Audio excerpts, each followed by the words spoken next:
Welcome to a day in my life. Ito ang mga nangyari sa araw ko. Enjoy watching!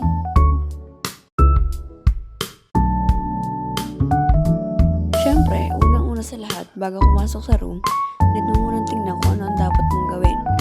At hindi mo dapat makalimutan ang earbuds para sa mas kalmadong kapaligiran. And syempre, pwede mo rin siyang gamitin habang namimili ka ng music na gusto mong mapakinggan. Quality na, sulit pa.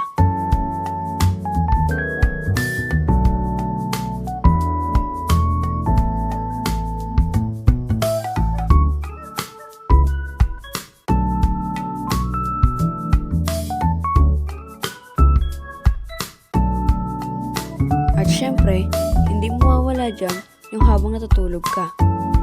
Marirefresh na yung utak mo, mapapakinggan mo pa ang favorite na music mo.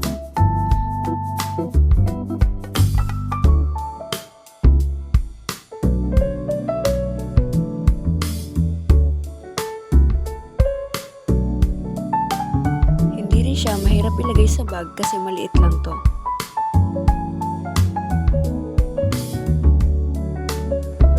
At higit sa lahat, hindi mawawala yung maingay na kapaligiran habang naglalakad tayo punta sa sakayan. Kaya palagi kong dala ang earbuds ko sa kahit saan ako magpunta. Bukod sa marirefresh na yung utak mo, hindi na lang puro mga sasakyan ang maririnig mo. Sobrang travel body ng item na to kasi hindi mo naiisipin kung saan mo to ilalagay. At ito na nga ang ayaw natin sa lahat. Kapag nakasakay na tayo sa isang sasakyan, ang maririnig natin ay ang andar nito. Kaya palagi kong dala ang earbuds ko upang gamitin ito para mas ma-refresh ang utak ko.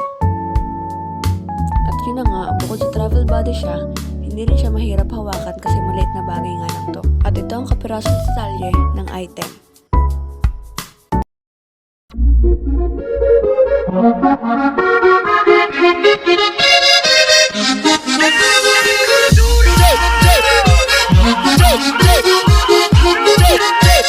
At yun ang nangyari sa araw ko.